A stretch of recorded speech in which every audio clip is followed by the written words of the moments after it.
Franchise লিগের সাথে রিশাদ হোসেনের সম্পর্ক খুব একটা ভালো না।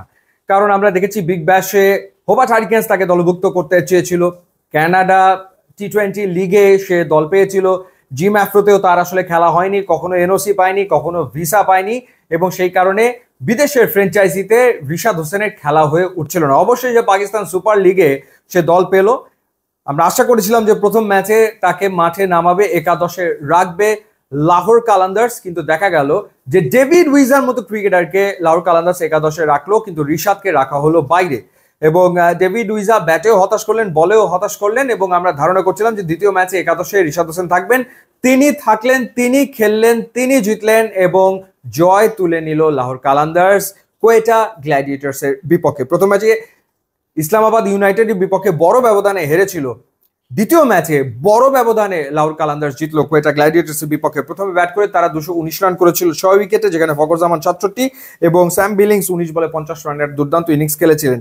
এবং ব্যাট করতে নেমেই আসলে বেকায়দায় পড়ে যায় কোয়েটা গ্ল্যাডিয়েটর। শাহিনশাহ আফ্রিদি শুরুতেই টাপাটাপ 2 উইকেট তুলে নিয়েছেন, আসিফ আফ্রিদি তিনিও 2 উইকেট নিয়েছেন। সো রিশাদের কাজটা এই ম্যাচে তুলনামূলক অনেক সহজ আসলে হয়ে গিয়েছিল, কারণ যখন রিশাদ হোসেন বোলিংয়ে এসছে তখন আসলে কিন্তু বেশ কয়েকটা উইকেট হারিয়ে ফেলেছিল কোয়েটা গ্ল্যাডিয়েটর্স।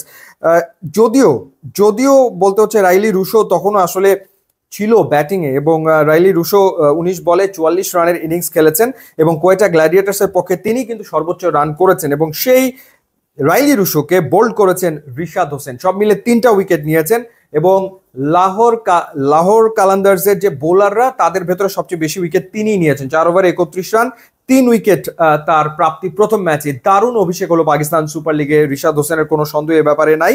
এবং 3টা উইকেটের ভেতরে আবরার আহমেদের উইকেট তিনি নিয়েছেন, মোহাম্মদ আমির তাকে বোল্ড করেছেন, রাইলি রুশোকে তিনি বোল্ড করেছেন। সো এই 3টা উইকেট তিনি নিয়েছেন। প্রথম ওভারে তো খুবই ইকোনমিক্যাল ছিলেন, মাত্র 7 রান তিনি দিয়েছিলেন প্রথম ওভারে, এবং তারপরে তিনি আসলে উইকেট নিতে শুরু করেন। সো রিশাদের শুরুটা দুর্দান্ত হয়েছে, এবং এই পারফরমেন্সের কারণে আমার মনে হয় যে একাদশে নিয়মিত রিশাদকে দেখা যাবে। আর একটা ইন্টারেস্টিং ব্যাপার হচ্ছে হোবার্ট হারিকেন্স, যারা আসলে গ্লোবাল টি-20 লিগ খেলবে, তারা রিশাদের ব্যাপারে আগ্রহ প্রকাশ করেছে। আবার ফরচুন বরিশাল যদি খেলে তো সেই ক্ষেত্রে রিশাদের খেলার সম্ভাবনা রয়েছে।